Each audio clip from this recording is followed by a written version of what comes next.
اعوذ باللہ من الشیطان الرجیم بسم اللہ الرحمن الرحیم۔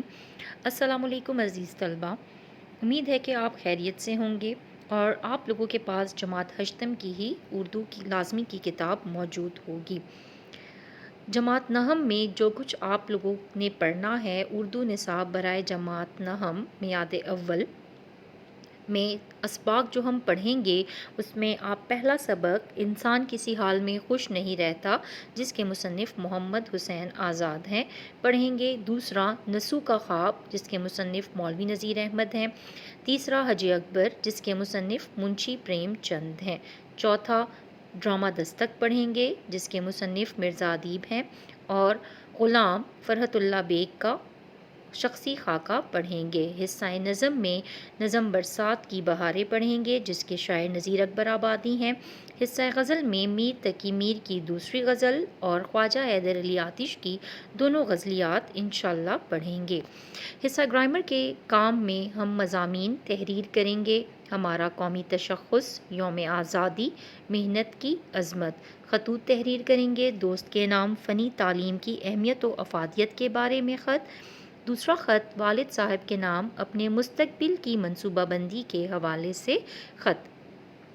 درخواستیں، پہلی آپ درخواست تحریر کریں گے پرنسپل صاحبہ کے نام، اسکول کتب خانے میں کتب میں اضافے کی درخواست۔ دوسری، ضلعی ناظم کے نام، سڑکوں کی ناگفتبہ حالت کے بارے میں درخواست۔ ناگفتبہ حالت یعنی خراب حالت۔ کہانیاں تحریر کریں گے، نا اتفاقی کا انجام، جس کا عنوان ہے شیر اور بیل۔ دوسری کہانی تحریر کریں گے، بدنیتی کی سزا، جس کا عنوان ہے گدھا اور ندی۔ مکالمات تحریر کریں گے، دو دوستوں کے درمیان کرونا ویکسین کی اہمیت پر مکالمہ۔ دوسرا مکالمہ تحریر کریں گے، استاد اور شاگرد کے درمیان دینی تعلیم کی افادیت پر مکالمہ، اور آخر میں دو تفہیمات ہم کریں گے۔ چلیں چلتے ہیں اپنے پہلے سبق کی طرف۔ انسان کسی حال میں خوش نہیں رہتا۔ عنوان سے ہی ظاہر ہے کہ اس میں انسان کا ہی ذکر ہوگا کہ انسان کیوں جو ہے وہ کسی حال میں خوش نہیں رہتا۔ محمد حسین آزاد، جو اردو ادب میں تمثیل نگار کی حیثیت سے جانے جاتے ہیں، ساتھ ساتھ شاعری بھی انہوں نے کی ہے۔ سبق پڑھنے سے پہلے محمد حسین آزاد کا باقاعدہ تعارف پڑھتے ہیں۔ آپ کی کتاب کے صفحہ نمبر 27 پہ محمد حسین آزاد کا تعارف درج ہے۔ محمد حسین آزاد کی پیدائش 1830 کو دہلی میں ہوئی۔ آپ کے والد کا نام مولوی باقر علی تھا، جو اپنے دور کے بہت بڑے عالم تھے اور دہلی سے اردو اخبار نکالتے تھے۔ آپ نے دہلی کالج سے تعلیم حاصل کی۔ 1857 کے ہنگامے میں محمد حسین آزاد کا گھر بار لٹ گیا تو ان کے والد کو انگریزوں نے موت کی سزا دی۔ آزاد چھپتے چھپاتے لاہور پہنچ گئے، اور جب عام معافی کا اعلان ہو گیا تو انہیں محکمہ تعلیم میں ملازمت مل گئی۔ تعلیم کے ساتھ ساتھ انہیں شاعری کا بھی شوق تھا، اور شاعری میں یہ شیخ ابراہیم ذوق سے اصلاح لیتے تھے۔ مولانا الطاف حسین حالی کے ساتھ مل کر انہوں نے جدید مشاعروں کی بنیاد ڈالی، جس میں مصرع طرح کی بجائے عنوان دیا جاتا تھا۔ جب یہ لاہور پہنچے، جب عام معافی کا اعلان ہو گیا اور لاہور پہنچ گئے، تو انہیں محکمہ تعلیم میں جو تھی وہ ملازمت مل گئی، یعنی گورنمنٹ کالج لاہور میں بطور پروفیسر ملازمت مل گئی۔ ساتھ ساتھ یہ درسی کتابیں لکھنا بھی انہوں نے شروع کیا، یعنی درسی کتابیں لکھنے کا کام بھی ان کے سپرد ہوا۔ ان کی کوششوں کی وجہ سے، کاوشوں کی وجہ سے حکومت نے انہیں شمس العلماء کا خطاب بھی دیا۔ آپ اردو ادب میں ایک منفرد انشا پرداز کی حیثیت سے جانے جاتے ہیں۔ ساتھ ساتھ آپ نے تنقید پر بھی قلم اٹھایا، تاریخ پر بھی قلم اٹھایا، اور ساتھ ساتھ خیالی موضوعات بھی آپ نے تحریر کیے۔ سبق انسان کسی حال میں خوش نہیں رہتا بھی ایک خیالی موضوع پر لکھی گئی تصنیف ہے۔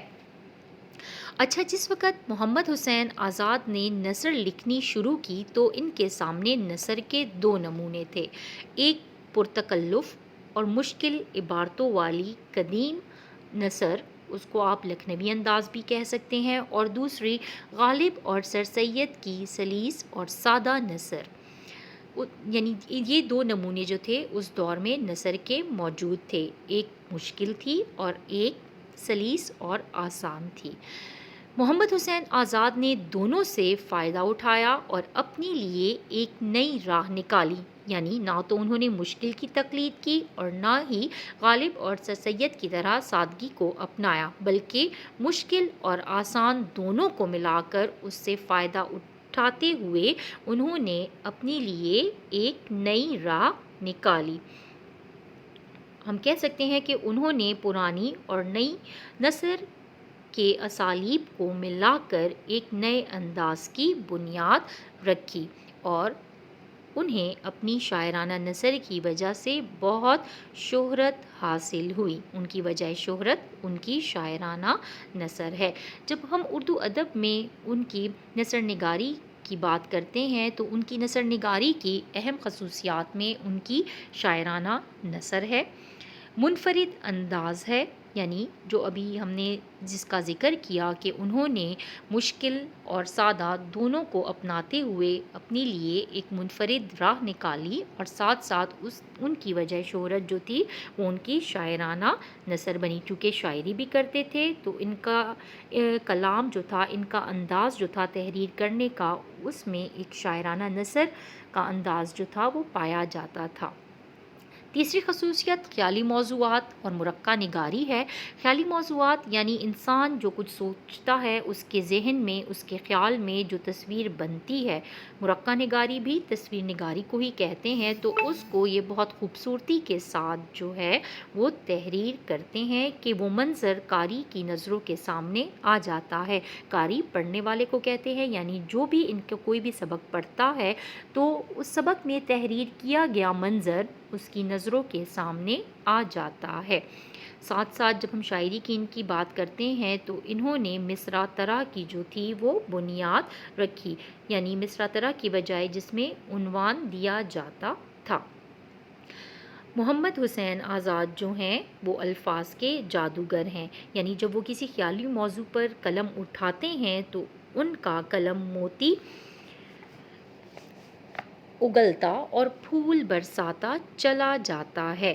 آزاد الفاظ کے جادوگر ہیں، وہ لمبے لمبے فقرے لکھنے سے گریز کرتے ہیں، اسی لیے ان کی نثر میں اہم خصوصیات پائی جاتی ہیں۔